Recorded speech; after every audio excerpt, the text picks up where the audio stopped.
So now I'm going to say welcome to One Heart, One Mind. And we have Jesse Powers kicking us off. Hi, Jesse. Hello, good morning. We're going to rise up this morning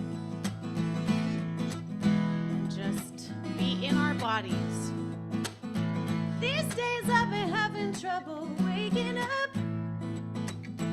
I'd rather stay asleep than try to believe in a higher love. I think I'm fooling everybody else. I say that I know that I'm loved, but I don't, 'cause I'm still punishing myself.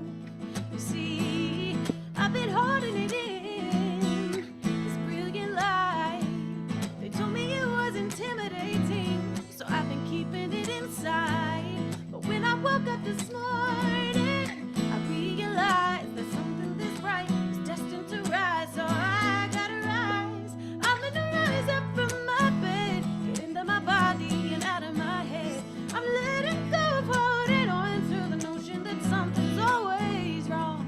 I'm incredible, it's beautiful, this life that I live. So I'm gonna hold my head high like the queen that I am, living my life for the wonder that it is.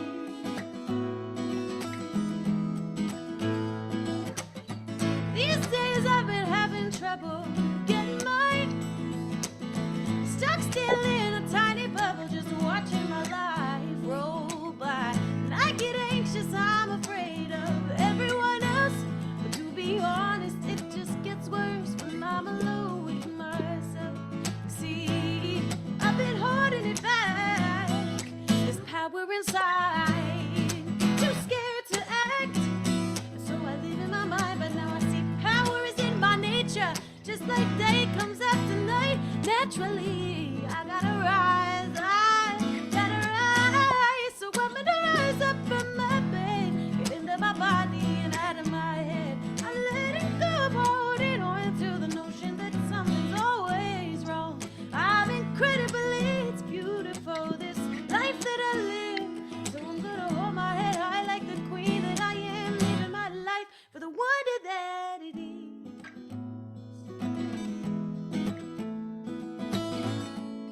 It ain't enough to just believe. No, no, no. Living life is a physical kind of spirituality.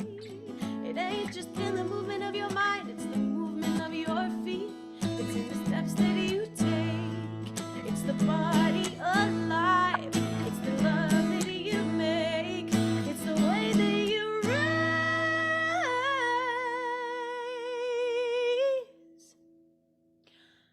So I'm gonna rise up from my bed, get into my body and out of my head. I'm letting go of holding on to the notion that something is wrong. I'm gonna rise up from my bed, get into my body and out of my head. I'm letting go of holding on to the notion that something's always wrong. I'm incredible, it's beautiful, this life that I live. Oh, I'm incredible, it's beautiful, this life that we live. We're incredible, we're beautiful, in this life that we live. So I'm gonna hold my head high like the queen that I am. Are you gonna hold your head high like the king or queen you are? I'm gonna hold my head high, hold my head high, hold my head high, hold my head high, hold my head high like the queen that I am, living my life for the wonder that it is.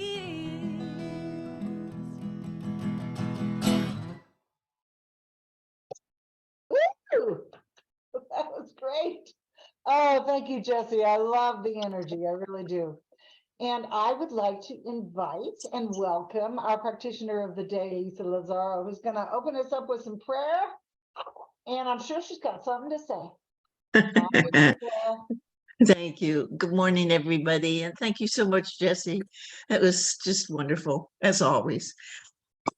So why don't we just take a few nice breaths and center and pray, knowing that there is one divine spirit that we tend to call God, that is the source and force of all that is or was or ever shall be.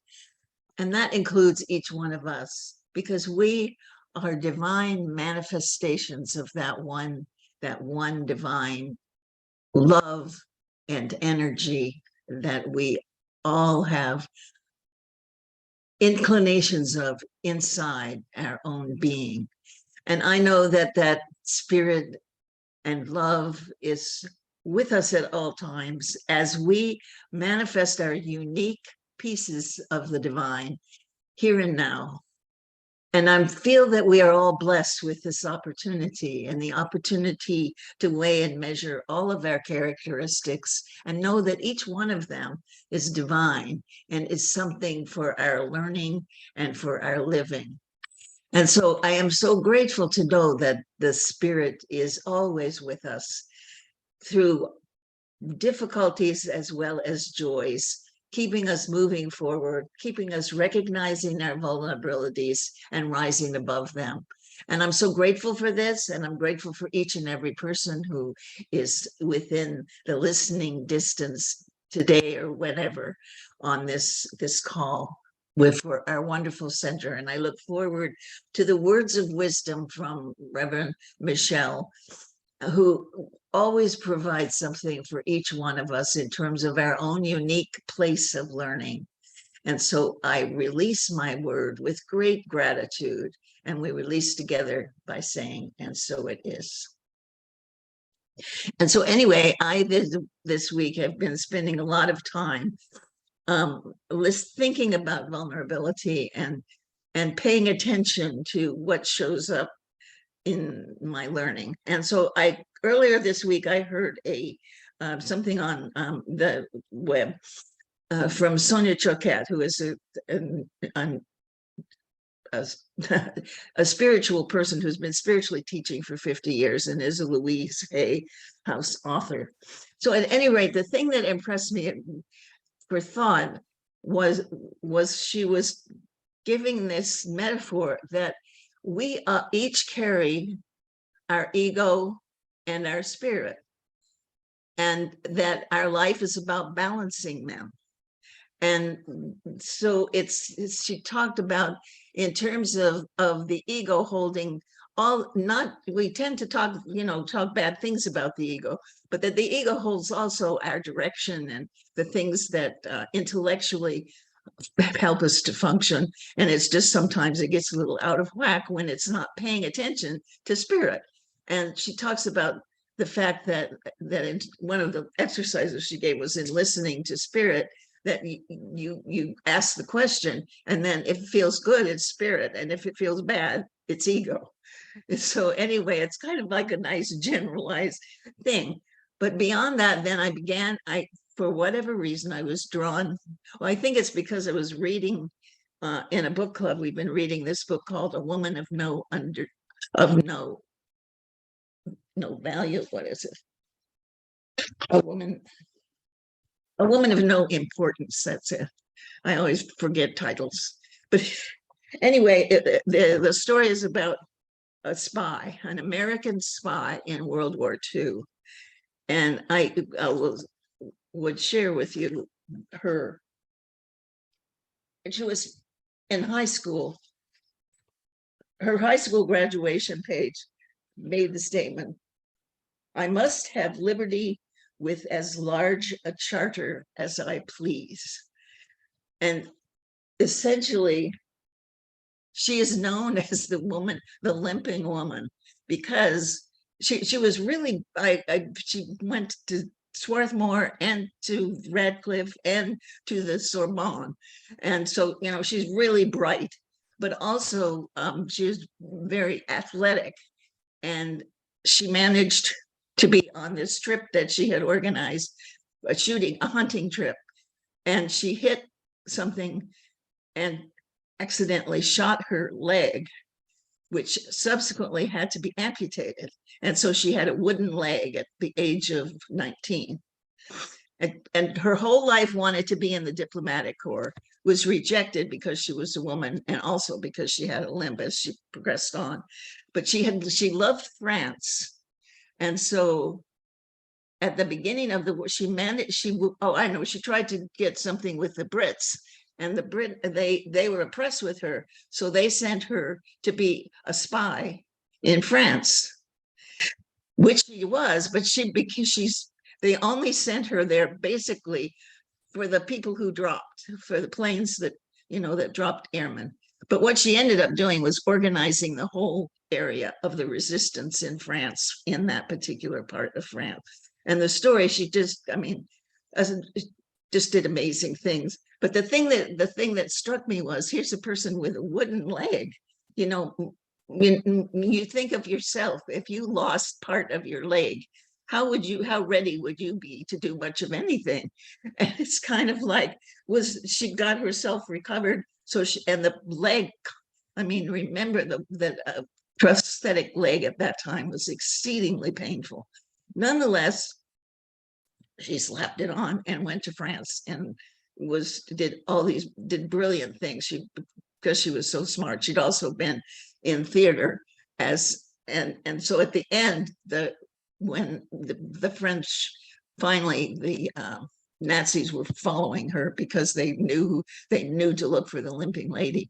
What she did towards the end, she didn't leave right away. Instead, she disguised herself with prosthetics and so forth so that she looked like an old lady, and changed the style of her limp so that she was able to stay even longer. And, you just think about the inner sense of drive that beyond all that, to be able to do that. And then the second person that I thought that came into my brain was Joan of Arc, who is, there was nothing to make her become a warrior and a leader of France except for her total belief that spirit was telling her to do this.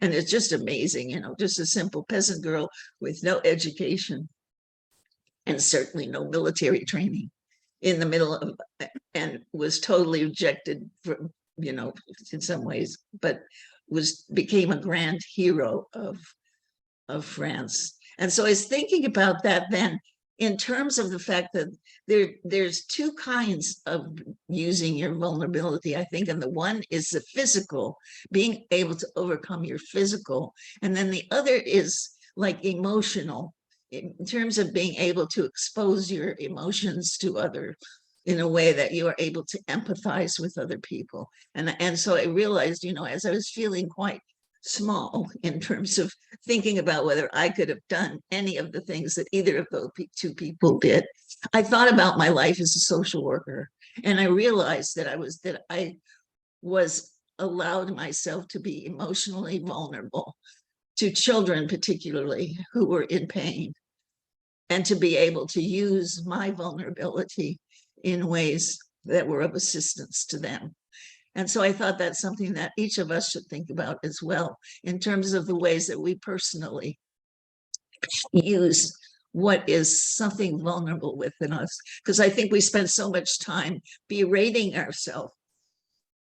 But because, for times, in terms of, for myself, I've been berated for being too sensitive, etc., and for not being professional enough. And so, I think that we've all had those kinds of experiences and overcome them in a different kind of way. So that's all I have to say.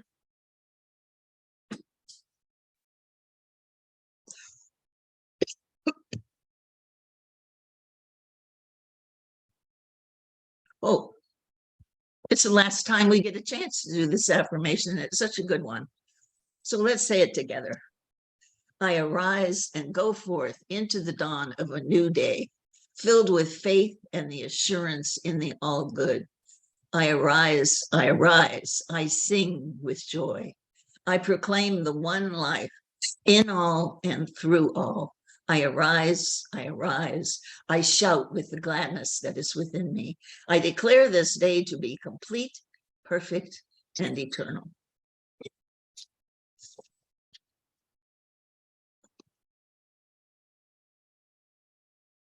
Oh, thank you. That was beautiful. Beautiful. I love that story. And I love the idea that what is vulnerable in us can serve others. Thank you for bringing that forward, Lissa. That was beautiful.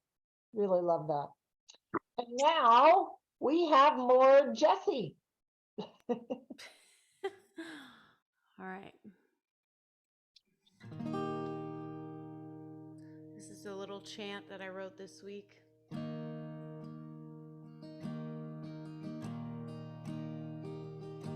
Thinking about how sometimes the truth that we feel, it's hard to put into words.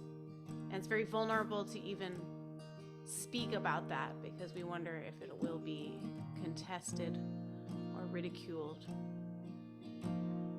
But living in truth takes a lot of vulnerability and courage. So it's a little chant about that.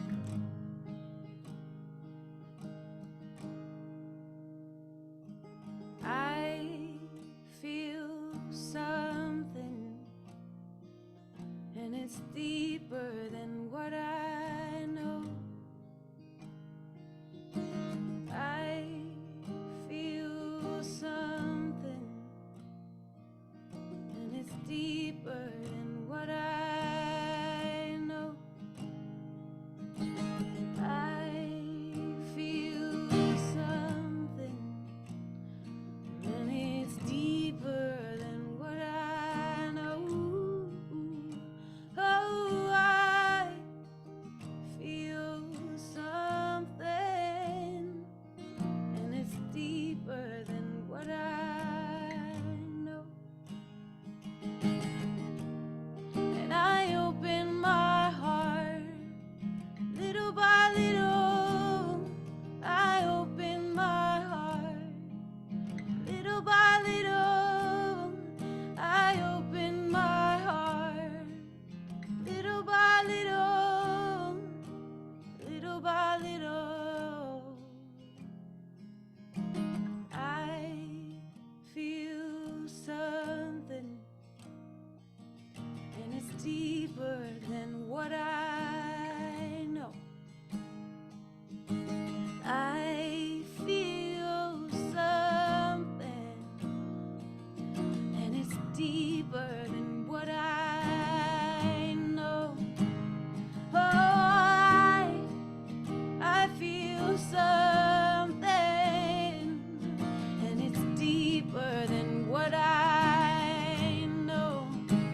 Ooh, I feel something, and it's deeper than what I know. And I open my heart little by little. I open my heart little by little. I open my heart little by little, little by little. I open my heart little by little. I open my heart little by little. I open my heart little by little, little by little.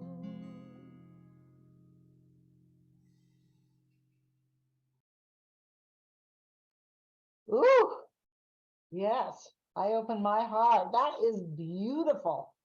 That opened me right up. I love that so much. Oh, lovely. Well, good morning. Good morning to One Heart, One Mind Center for Spiritual Living. And whether you're here on the Zoom call in real time, or if you're watching us on Facebook Live, or if you're watching a replay, you know what? I'm just glad you're connecting. It doesn't matter. You know, time isn't really real. However you're connected. Oh, and I'm sure you know, because Lissa mentioned it, Jessie mentioned it, we've all mentioned that we're all month, we've been focused on the different aspects of vulnerability. I'm tripping on my tongue here.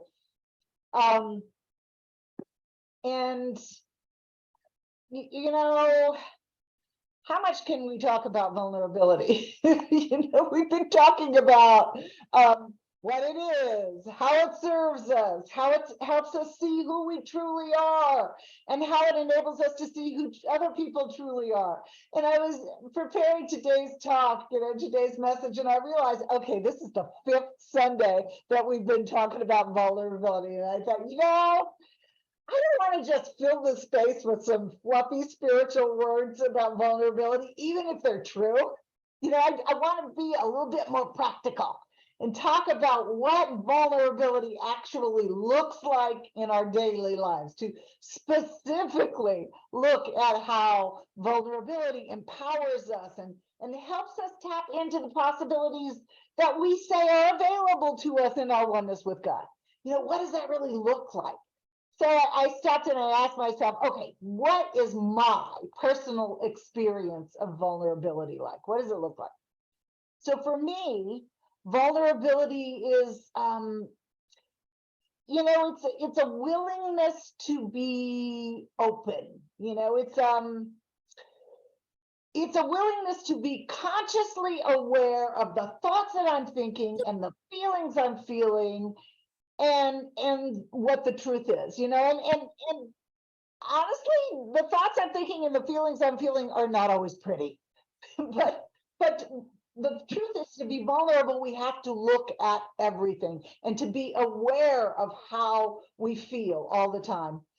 And I don't know about you, but I often find myself going into judgment about something I see, or something someone does, or if someone is behaving the way I don't think they should. And vulnerability invites me to be honest and aware of everything that I think and I feel about all the experiences that I have in my life. And then vulnerability asks me to change. It invites me to see what I'm thinking and feeling, and then to change if necessary. Because when I'm being open and honest, I'm empowered to change my perspective. I talked about this in the meditation. I kind of led us through this. And I find it is much easier for me to connect with my authentic self when I'm open and honest and aware. Not the me that wants to look good from the outside in, or the self that wants people to like her. I'm not talking about that ego self, as Lissa mentioned earlier.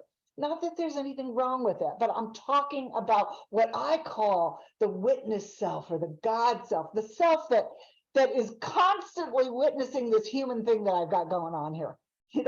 Vulnerability allows me to differentiate those thoughts, the thoughts and the feelings that are born from my human ego self and ego mind, and the ones that spring from the connection to my God self. And that's the art of awareness. It's where our power lies.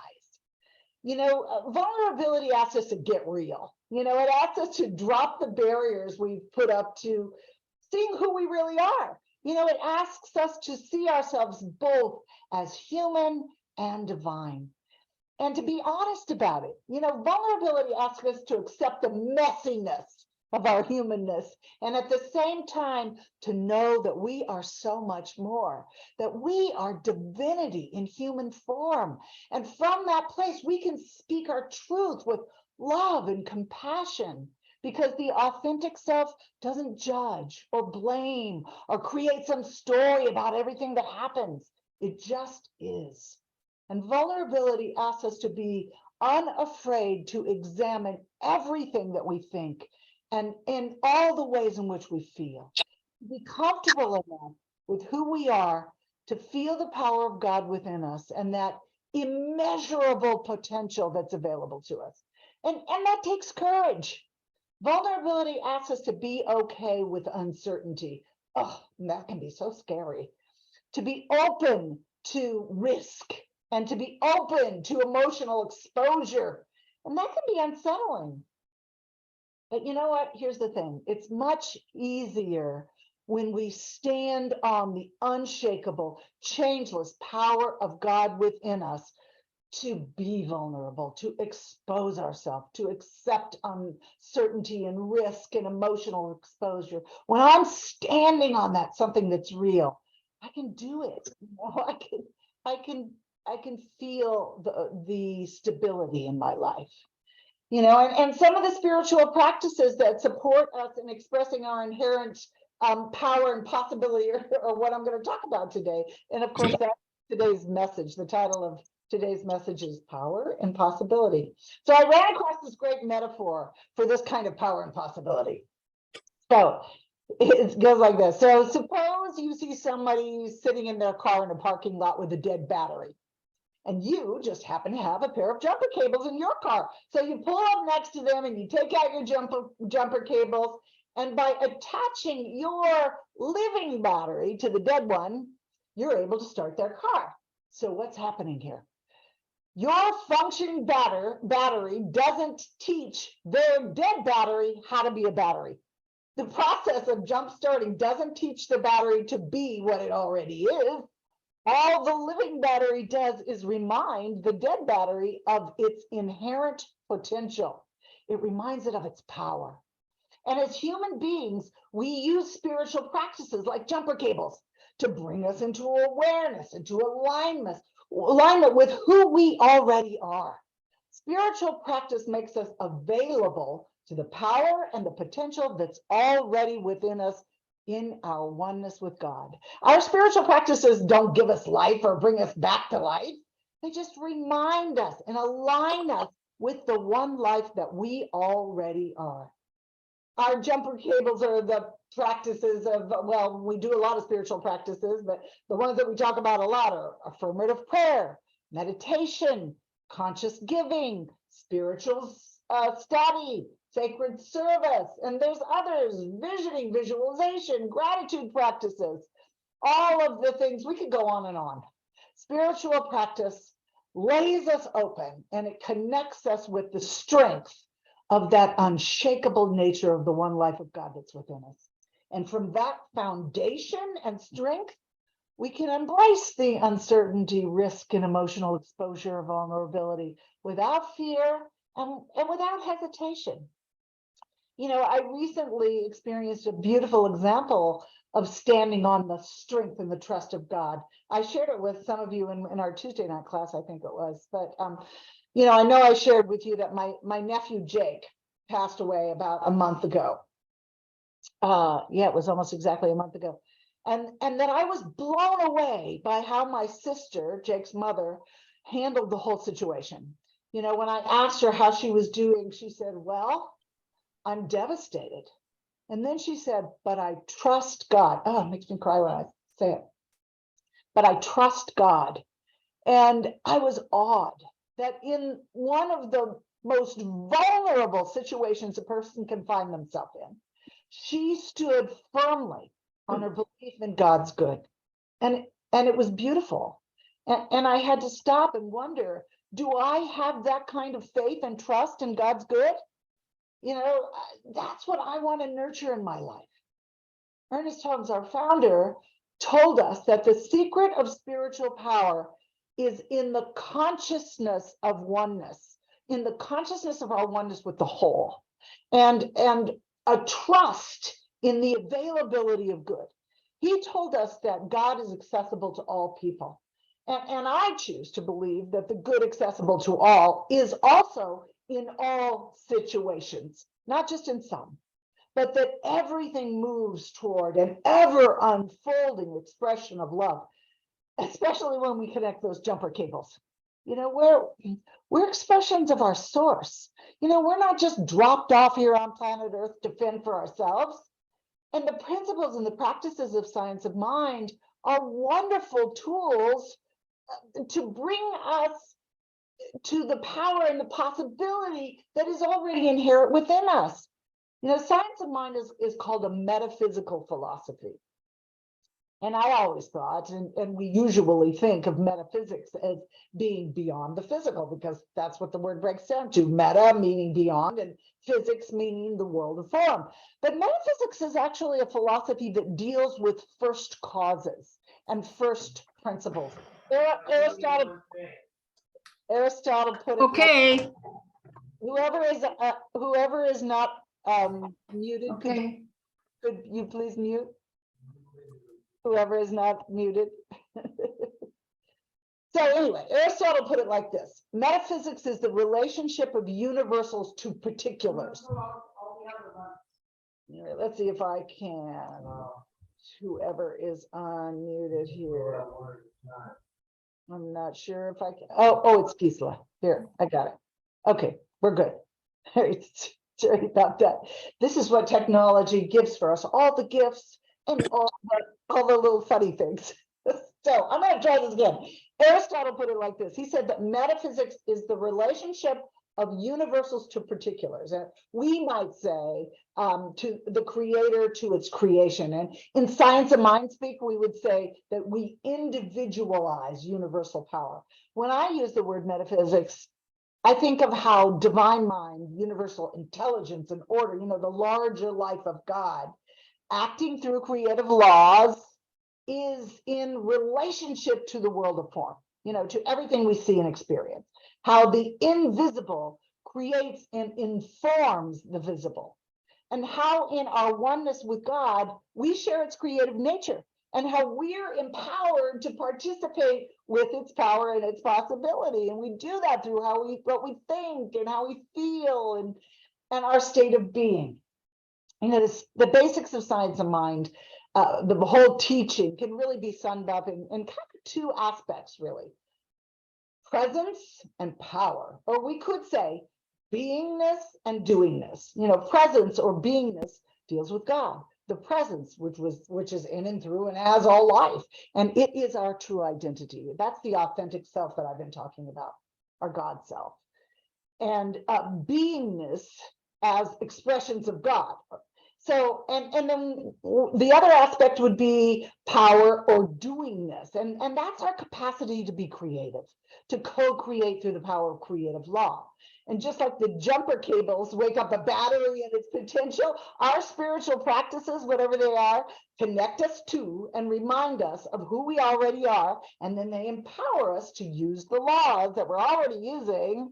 But in spiritual practice, we do it in a conscious way. We're using laws all the time, whether we're aware of it or not. But in spiritual practice, we do it. Our spiritual practices are designed to connect us with our beingness and then step into our doingness. Spiritual practice is kind of like cleaning house. We clean away the cobwebs and the dust and the grit of the human journey so we can connect with the place where God already resides. Spiritual practice helps us create an environment where our true nature can be easily revealed. It's just as Jesus told us, seek ye first the kingdom of God and the rest will be added unto you. That's paraphrasing, that's the exact quote. And as we focus on knowing who we are in God, we begin to take charge of our lives and we begin to affect our human conditions and circumstances. I heard one metaphysical teacher put it, the conditions for knowing ourselves aren't always present when we're hungry or we don't have a place to live or we're suffering from disease or lack of any kind. And to set ourselves up for spiritual success so that we can reveal God in the world of form, as peace and love and compassion, beauty and more. First, we have to place ourselves in more favorable conditions. We have to take care of our human needs. And it's sort of like Maslow's hierarchy of needs. When you're starving, you're not going to be, open to helping others. You got to help yourselves first. And then you can help others as much as possible. I've been thinking about my own evolution, of the evolution of my own spiritual practices, really. And I realized that the spiritual practice I started with was spiritual study. I was raised in a spiritual tradition that didn't really resonate with me. And so I found myself becoming a seeker. I looked into everything. I did numerology, astrology. I went to the Berkeley Psychic Institute. I became this seeker. And I finally found myself in a Center for Spiritual Living, which back then was called Church of Religious Science. And it just spoke to me, and I immediately started taking classes and gathering new ideas and inspiration. I was soaking it up like a sponge. But think about what happens when we read something new that really resonates with us. When we read Ernest Holmes or Eric Butterworth or Pam Grout or the Dalai Lama or any metaphysical, spiritual, or even scientific literature. Something inspires us, and what we hear sparks some connection to something that feels like truth. We feel ourselves more fully. We experience life from a new perspective. We feel expanded. We feel open to a new way of being. Something someone else experienced and or wrote about touches us. It awakens something in us. It wakes us up. And it brought me closer, the study of science of mind, to who I already was. And that's what spiritual practice does. But here's the thing. We don't just want to become human filing cabinets for information, tucking information away so we can pull it out when we're having a discussion. We have to do something with the information. I'm always saying that the information is 101, and the action, putting it into practice, is the advanced course. So we have to do something with this information, with the ideas and the information. We have to put it into practice. And that's what the jumper cables are for, to help us to activate this spiritual truth in our lives. A couple of weeks ago, I talked about the main spiritual practice that we teach. Actually, I kind of went into detail. In Science of Mind, we teach what is called affirmative prayer, or Ernest Holmes, our founder, called it spiritual mind treatment, which he did that because he said that we treat our mind. So I get that, even though it sounds a little woo-woo. And I said that I thought it was a brilliant design because it incorporates a few different spiritual practices. Actually, it was some really great jumper cables.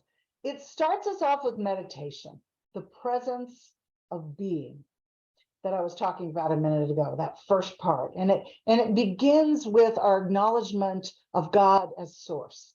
It invites us to go within and to discover the beauty of the one life, and meditation calls us to rest in God, to find that place within us where we can yield to the presence.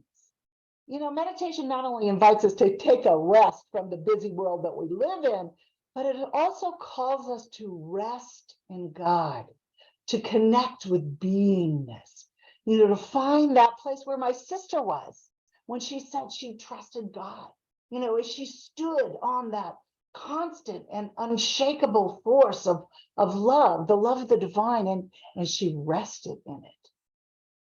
Meditation calls us to rest in the loving and unshakable experience of God. And that's at the beginning of Science of Spiritual Mind treatment, which makes it so beautiful.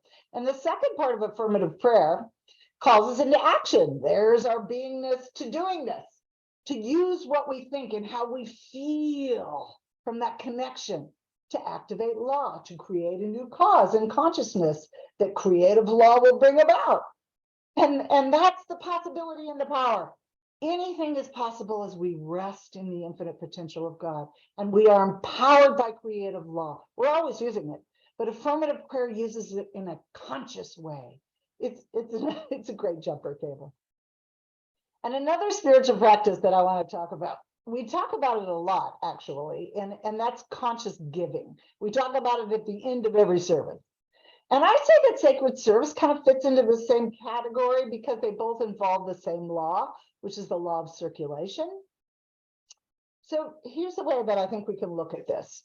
If you look at your life and you see that something's missing, that the circumstances of your life are less than optimum, maybe you don't have a good job, or you don't have enough money to meet all your needs, or you're lonely, or your body isn't radiating health and vitality. If what you're facing in your life isn't what you want, then you're looking in the wrong direction.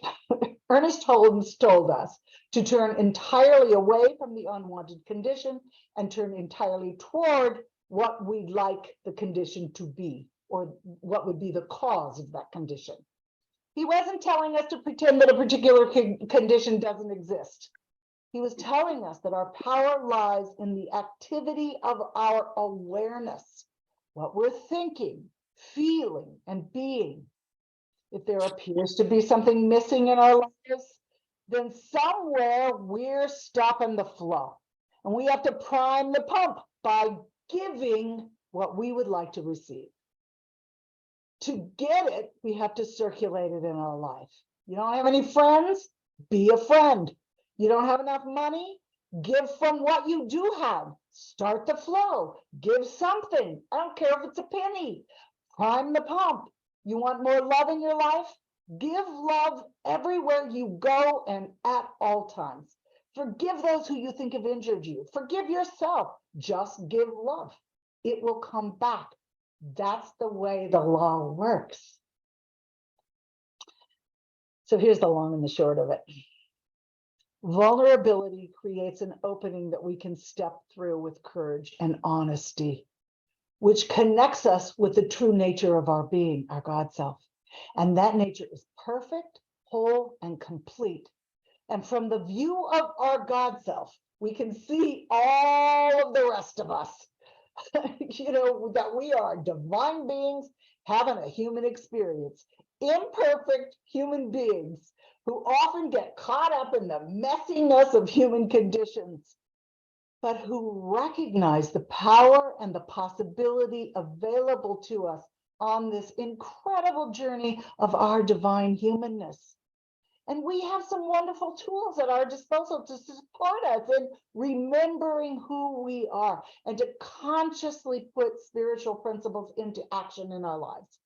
We're empowered to design and impact our human conditions so that we can express the peace and the love and the compassion of God here on earth in human forms, emissaries from heaven. Because we know, we intuitively feel the power that we're dealing with. And that power is God. Call it whatever you want. But that it's infinite possibility that is waiting for us to step into it. Power, possibility, transformation. That can only occur when we're willing to step into our beingness and then into our doingness. And vulnerability can serve as the bridge to make that happen and to bring real meaning and purpose and joy into our lives and into the lives of everyone we touch. So I'm going to stop there and invite you this week to be vulnerable, to show up, to honor your humanness and sit in your divinity. So let's pray. So I know that there is only one. There's only one life. There is only one presence. There is only one expansive, beautiful, all-encompassing presence of love. And I know that each and every one of us lives our lives within this presence, that it's who we are. We are one with it. It is our power and our possibility. And in our union with this, we can design our lives.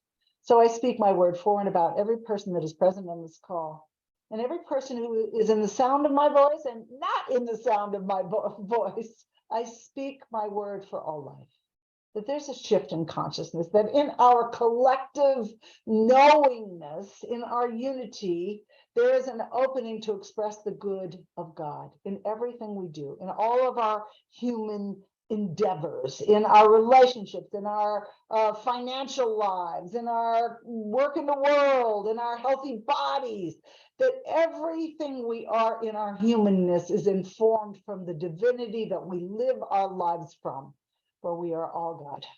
We are all one with it.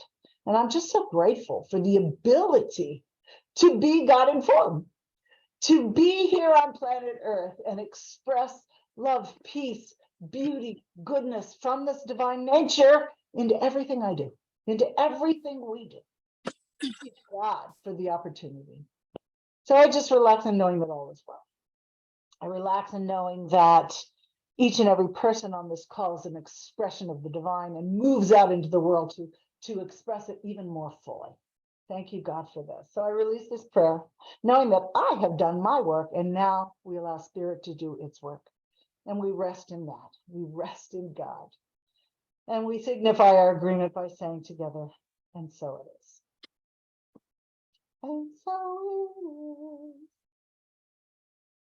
All right.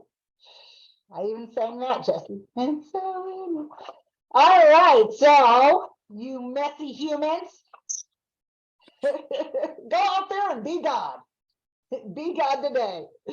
All right, so Rob, thank you for being here, my beloved friend whom I adore. Ah, shucks. Hey, it's you're probably telling me that it's time for our conscious giving segment. I Yes. am. But let me- Good. Okay. Didn't want to get that messed up. I don't know what I did with it. It's here somewhere. I'll find it. I got it. Here we go. All right. I'm- Anyway, the what Yvonne likes to talk about our unexpected. Uh-oh. Can you guys hear him? Rob, you're, Rob, Rob, you muted you're- yourself somehow. yeah. Oh, wow. Okay. I don't know how that. Happened again. Okay, there we go. I'm gonna lock it. Thank you for letting me know. The Yvonne likes to talk about the unscheduled income program, and I noticed that my unscheduled income was showing up at a radical pace there for a while, and then it kind of stopped. And I was really kind of enjoying it there while it was flowing, because it was almost like I was getting rich with only a 10% surcharge, which is a pretty good ratio of what you get to keep. And I really wanted it to get going again. And so I think the key, and it has started again. I reported that I got a $500 check that with no reason why it would show up. And then I found out that somewhere out there in the ethers, there was another $800 that was coming my way, but it might not be here for months. So I tithed on the first 500, and then the 800 showed up in 5 days. And so anyway, I sort of tripped over myself to tithe on that, because I really, really like this. It's fun. It is just fun. And so what I'm suggesting anybody might want to do is open your eyes and look for excuses to give. This is just a recommendation. You might want to try this and see if it works for you, because it's like I said, if you get the flow going, it's really fun. In any event, this is our conscious giving, and we invite you to contribute to help keep One Heart, One Mind on the air, because it's well worth it. It's a great entity. It's a wonderful existence, and we love the fact that it's here. Thank you for the Venmo instructions and the let's see, do we have, I don't know if we have an address in the chat. Oh yeah, there's something there. Today, and I forgot to put it in, but if anybody needs the address, I will I'll get it and put it in the thing. Sorry about that. This is good. And so I think my function is about done, other than reading the prosperity, Yeah, I'll get but that. it's I took it down. Sorry. that's okay. There we go. Coming up, that's it. It's our sacred giving affirmation. And it says, everything flows from the nature of God's good. We receive from this flow, we give from this flow. Hey, that's the truth. We give in gratitude and in love. We have faith in the infinite giving nature of spirit, and so it is. Oh, thank you. Thank you so much, Rob. All right, and Yvonne. Here I am. Yes. I like that enthusiasm that you have, Rob. It's really great. Monday evening prayer group tomorrow from 6 to 6:20. It's only 20 minutes, and we'd love to have you join us as we silently pray for One Heart, One Mind, or anything else that you want to pray for. It's only 20 minutes, and it's a great way to get your week started. And then Tuesday evening from 6 to 7 on the Learning Circle will continue. I love, every time I do this, I have to chuckle because she's such a great, funny writer. We're going to continue, and I think it's our last one. of Pam Grout's book, E Squared. And we'll be sharing our results for the experiment number 9, which is the fish and loaves principle. I'm sure you've all heard of that. It's great. You can find the reading for the week online, or if you need to, just phone up Reverend Michelle and she'll. Yeah, pop me a text, I'll send it to you. Perfect. And also, if you have any ideas or suggestions that you would like for our next book that we think about and learn from, just let Reverend Michelle know. And Towards doing a few practical discussion groups, like on spiritual practices, and just diving into them a little deeper. that's always helpful, always. And I have a reminder here, but I don't probably need to cover it now. Don't forget about unexpected income. You won't have any if you don't expect it, and tithe it in our center. And this is last month, we had an amount of $100 of unexpected income. I think that's pretty darn cool. I really like it. And then I also wanted to remind you that on Saturday at Abigail and Steve Albert's home in Poway, you can walk the labyrinth, and you can also make a wand if you want to. And you'll be able to make, let's see, what did I say? Oh yeah, you'll be able to make a wand. And this is all in honor of World Labyrinth Day and taking steps toward togetherness in peace. And we really appreciate it. So if you want to be involved in that and you haven't yet let Dr. Abigail know, then just call Michelle, Reverend Michelle, and she'll handle it. Yeah, I'll let Abigail know. So that's it. I'm done. All right, thank you so much. You're welcome. Thank you. And Abigail, did you want to say anything about it? See. Oh, I'm just, other than the fact that I'm excited about having a lot of you people already have signed up. So who I have right now, I have, of course, Michelle and Marcia Katz, Jean Perkle, Lissa Lazarro, and Renate Smith. So if anybody else wants to join us, tell Michelle or email me or whatever. We kind of need to know, we've got the supplies, but as far as chairs, we need to know how many are coming so we can make a circle and, for just our sharing as well as our creating our wonderful wands. So it's helpful to know how many people are coming. So let me know ASAP. Okay. Looking forward to seeing you guys. All right. A couple other people coming too, but I think the majority is from One Heart, One Mind. So that's great. Because we're so awesome. Okay. Thank you, Abigail. Okay, Rob, pray us out, and then we'll let Jesse sing to us. All righty. Oh, this is the time we just settle back into the warmth of God, into the goodness of God. And I am so grateful for this assembly today, for this assemblage, for this entity that we call One Heart, One Mind, and this excuse to come together and just feel good on Sunday mornings. And I just love that. And I am so grateful for the message. I am so grateful for the vulnerability that I and we are willing to engage in, willing to experience, willing to grow in. And I'm also grateful for beyond the vulnerability is the spiritual practices that get us to a bulletproof state, because vulnerability is a nice place to visit, but I wouldn't want to live there. So I am hanging out in my bulletproof state, knowing that all is taken care of and that everything is perfect right now and life feels good. Thank you, God, for all that is. I am so grateful for the goodness that just keeps on coming. Thank you, God. Thank you, God. Thank you, God. I release my word, and together we say, and so it is. Jeez, Rob, bringing the power. Oh my gosh. That just gave me the chills and like excitement. Like I had little tiny happy creatures crawling all over me, which maybe that's a weird thing to say, but I don't know. That's how it felt. All right.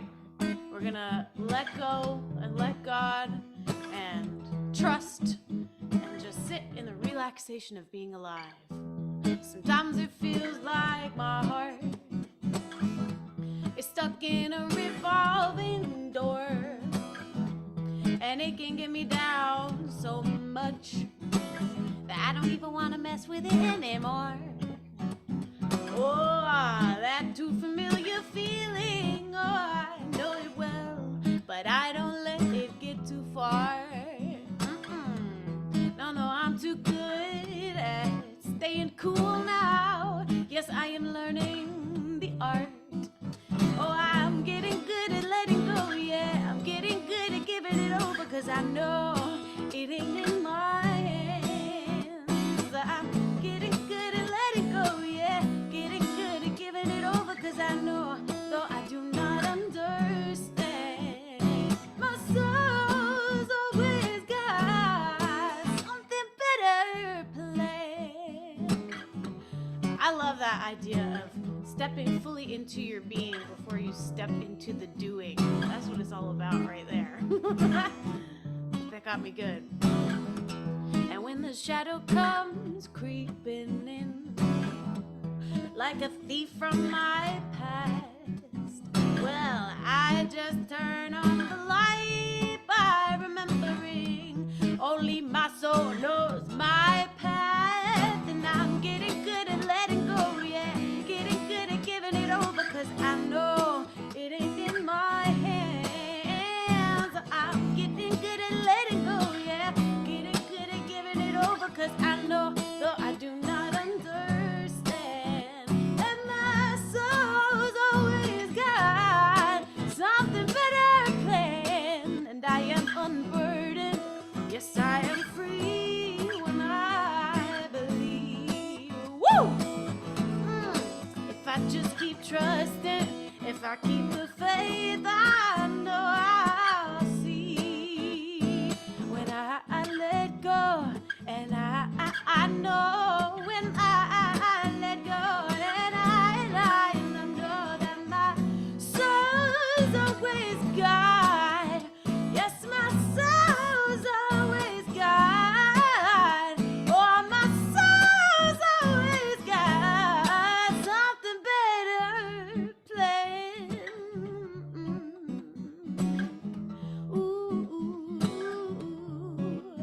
Today I dedicate myself to living in the flow, to being what I know is true about me, stepping fully into who I really am, and letting the doing come from that special place inside. 'Cause my soul's always got something better planned.